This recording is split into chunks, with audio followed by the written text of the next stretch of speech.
सो Coulomb's law के application में एक पार्ट आता है जहाँ पे एसएचएम यूज होता है या सस्पेंडेड चार्ज पार्टिकल होता है। ये दोनों पॉइंट इस वीडियो में मैं डिस्कस करने जा रहा हूँ।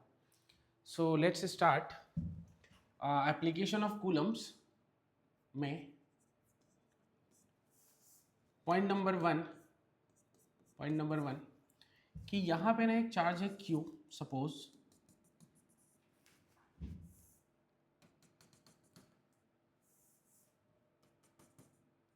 यहाँ पे Q चार्ज है और बीचों बीच एक स्मॉल Q चार्ज को रख दिया गया है। ये दोनों चार्ज है ना, आगे पीछे वाले, ये फिक्स्ड है, ठीक है।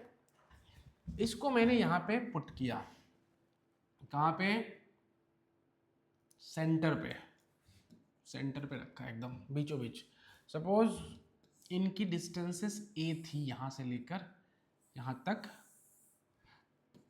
मान लो कि a है और ये डिस्टेंस भी a है, मतलब टोटल डिस्टेंस 2a मैं लेके चल रहा हूँ। तो अगर मैं अभी initially this particle initially Q is in equilibrium, ठीक है। अब अगर मैं इस चार्ज को थोड़ा सा डिस्प्लेस कर दूं इधर की तरफ, थोड़ा सा, मतलब वेरी लेस वैल्यू, और यहाँ लेके आऊँ Q चार्ज को x डिस्टेंस से और इस P पॉइंट पे आ गया, और ये डिस्टेंस हमारा कितना था? x था। तो क्या होगा बच्चों कि ये इसके नज़दीक हो गया, तो ये रिपल्सन स्ट्रॉन्ग कर देगा, तो ये चार्ज इधर आएगा। जब ये चार्ज यहाँ पे होगा तो इसका रिपल्शन स्ट्रॉन्ग होगा, तो ये इधर जाएगा। क्यों रिपल्शन स्ट्रॉन्ग होगा? Because we know force is inversely proportional to r square, ठीक है। सो ये कहीं ना कहीं एसएचएम करेगा। तो अगर मैं P पॉइंट पे जब वो चार्ज है तो नेट फोर्स में लिखने की कोशिश करूं सपोज, तो कैसे लिखूंगा? अब सपोज ये A है और ये B है, सो B का जो फोर्स होगा इधर की तरफ होगा FB and that will be FA। तो आपको दिख रहा है कि FP जो होगा कहीं ना कहीं FB माइनस FA हमें लिखना पड़ेगा, और जिधर भी डिस्प्लेस किया है उसके अपोजिट डायरेक्शन में होगा, क्योंकि यहाँ पे दिख रहा है FB will be greater than FA। Alright, तो नेट फोर्स निकालेंगे। तो नेट फोर्स होगा हमारा, FB की वैल्यू हो जाएगी, क्योंकि this distance will be A minus x while this distance is A plus x. So FB की वैल्यू आप बता सकते हो यहाँ पे KQQ by A minus x का whole square minus KQQ by FA भी दोनों के बीच इंट्रैक्शन है, A प्लस एक्स का होल स्क्वायर। इसको नेट के लिए सॉल्व करते हैं। सो KQQ मैंने कॉमन ले लिया, सो यहाँ पे आप देख पाओगे A square minus x square का होल स्क्वायर आपको लिखना होगा।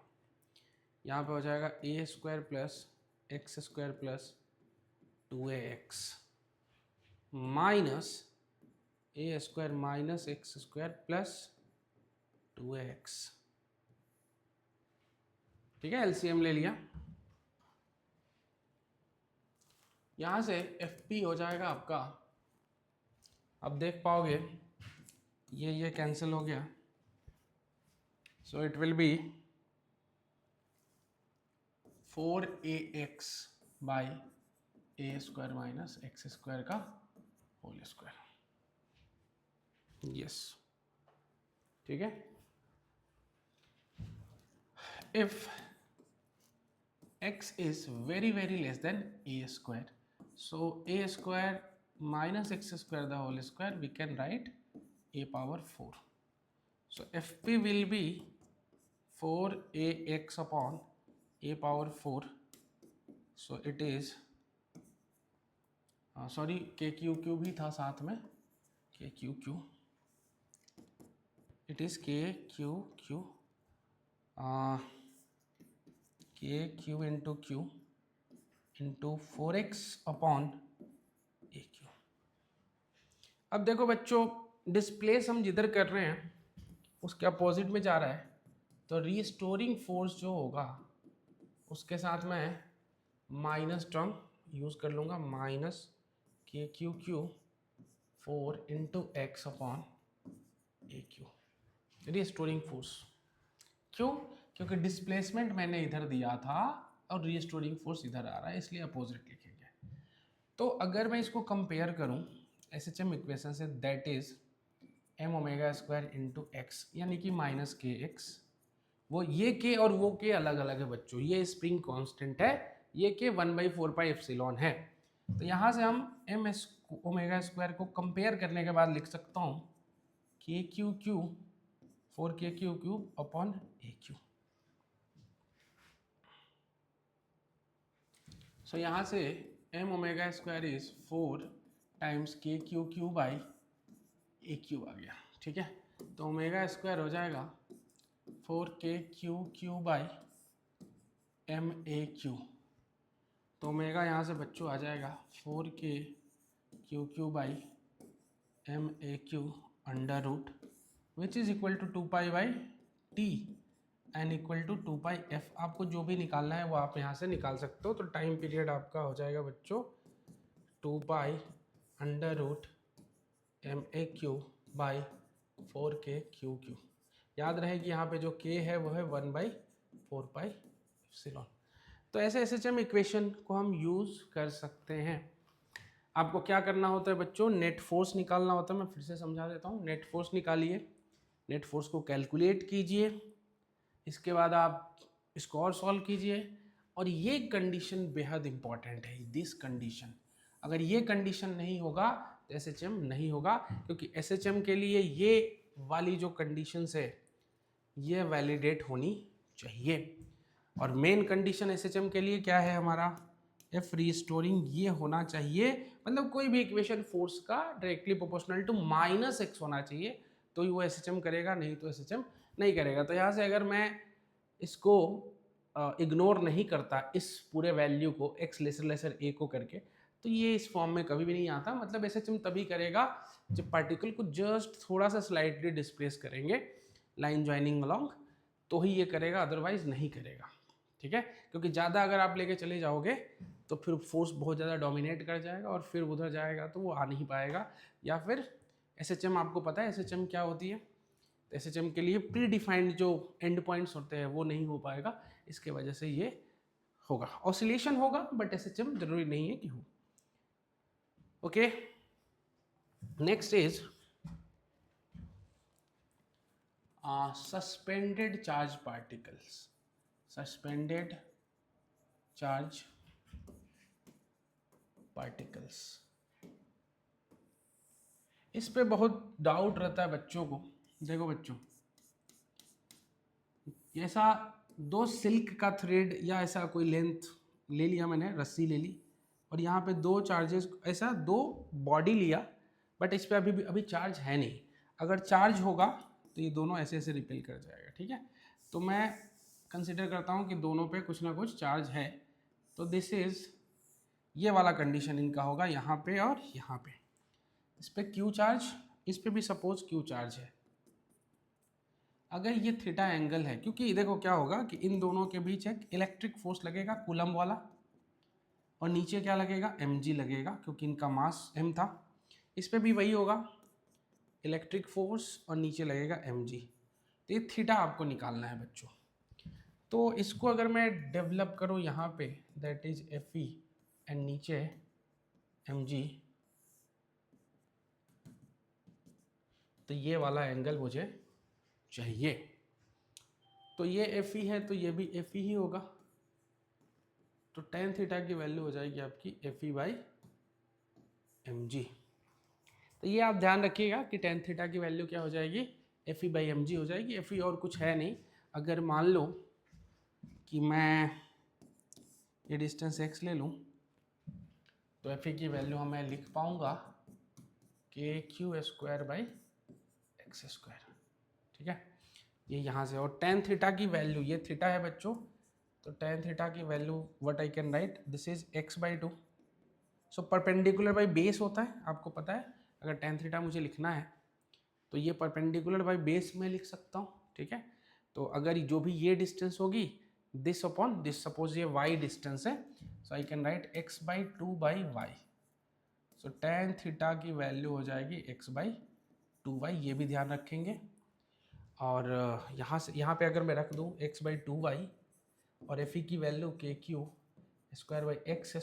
इंटू mg, तो आप देख पा रहे हो बच्चों कि एवरीथिंग इज कांस्टेंट। y को भी यहाँ पे कांस्टेंट ही हम ट्रीट करेंगे क्योंकि ये एक लेंथ है और ये वाली लेंथ कांस्टेंट है। तो आप देख पाओगे यहाँ से दिस इज कांस्टेंट। ओके, देखो ये पूरा पोर्शन कांस्टेंट हो गया, ये कांस्टेंट है, ये k कांस्टेंट है। तो एक क्वेश्चन था जो पीएमटी में भी आया था, जेई में भी आया था कि Q² लीक, मतलब चार्ज लीक हो रहा है, तो चार्ज लीक हो रहा है तो x के साथ कैसे वेरिएशन शो करेगा। तो आप यहाँ पे देख रहे हो x² into x³ into Q²। तो यहाँ से एक चीज़ डायरेक्टली आप यूज़ कर सकते हो x³ इंटू Q²। यहाँ से अगर डिफ्रेंशिएट कर दोगे आप, differentiate with respect to time, यहाँ जाता 3x² into dx/dt directly proportional 2 times q into dq/dt। तो इसको आप यूज़ करके बहुत सारे क्वेश्चंस को सॉल्व कर सकते हो। अब कभी कभी यही होता है कि सस्पेंडेड चार्ज पार्टिकल्स को हम किसी वाटर में या किसी लिक्विड में कर देते हैं, तो उसको कैसे सॉल्व करें। तो सपोज ये पूरा सिस्टम आपने किसी मीडियम में डाल दिया, ठीक है, किसी मीडियम में डाल दिया, ऐसा कोई मीडियम जिसका डेंसिटी कुछ हो सकता है, ठीक है। तो यहाँ पे नीचे तो mg लग ही रहा था बच्चों और इधर Fe लग रहा था। सो अगर कोई मीडियम है, सपोज इस बॉडी का मास रो है और लिक्विड का डेंसिटी सिग्मा है, तो आप g की जगह g इफेक्टिव यूज करना, क्योंकि इस बॉडी पे अब नीचे तो mg था ही बच्चों, नीचे तो mg था ही, अब इस ऊपर बायंसी लगने लगेगी, बाइंड फोर्स।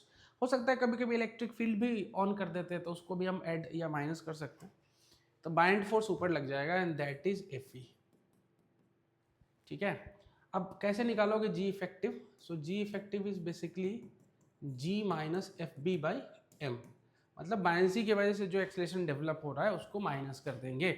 सो g तो आपका चलिए ठीक है कांस्टेंट है 9.8। FB क्या होता है, जिस लिक्विड में डुबाया उसकी वॉल्यूम इनटू g, मतलब mg water displaced by that object, उसका वेट होता है FB अपॉन m। m को मैं लिख सकता हूँ रो v कैंसिल हो गया, यहाँ से g को अगर देखोगे तो 1 माइनस सिग्मा बाई रो, यहाँ से ये g इफेक्टिव आपका निकल जाएगा, ठीक है। याद रहे rho is the density of charged body, density of charged body and sigma is density of liquid, density of liquid, ये आप ध्यान रखना, ठीक है। समटाइम्स कभी कभी ऐसा भी होगा कि ये एक चार्ज्ड बॉडी है, इलेक्ट्रिक फील्ड ऊपर की तरफ लग गया और ये प्लस चार्ज है, तो आप इधर की तरफ एक फोर्स लगा देना QE और नीचे क्या होगा mg। सपोज इलेक्ट्रिक फील्ड तो ऊपर ही है, इलेक्ट्रिक फील्ड तो ऊपर ही है और यहाँ पे माइनस चार्ज है, तो mg तो बच्चों नीचे ही लगेगा, ठीक है। और जो इलेक्ट्रिक फील्ड है, अगर इलेक्ट्रिक फील्ड नीचे से ऊपर जा रहा है मतलब नीचे प्लस चार्ज होगा, ऊपर क्या होगा माइनस चार्ज, नीचे क्या होगा प्लस और ऊपर क्या होगा माइनस। इस माइनस को ये क्या करे अट्रैक्ट करेगा, तो नीचे की तरफ लगा देना आप QE। तो यहाँ पे जब g इफेक्टिव आप लिखोगे, g इफेक्टिव तो हो जाएगा वो g माइनस QE/m, जबकि यहाँ पे g इफेक्टिव लिखोगे तो ये हो जाएगा बच्चों g प्लस QE/m। तो लॉजिकली एकदम कंसेप्चुअली सोच के ही आप इसको पुट करो। क्वेश्चन कैसे आ जाएगा इसमें कि लिफ्ट में रख दिया ये सिस्टम, फिर टाइम जो होगा time period t = 2π√L/g effective, तो इसको सॉल्व आप वहाँ से कर सकते हो, स्यूडो फोर्स भी इसमें लगा सकते हो। तो this is the common application of Coulomb's law.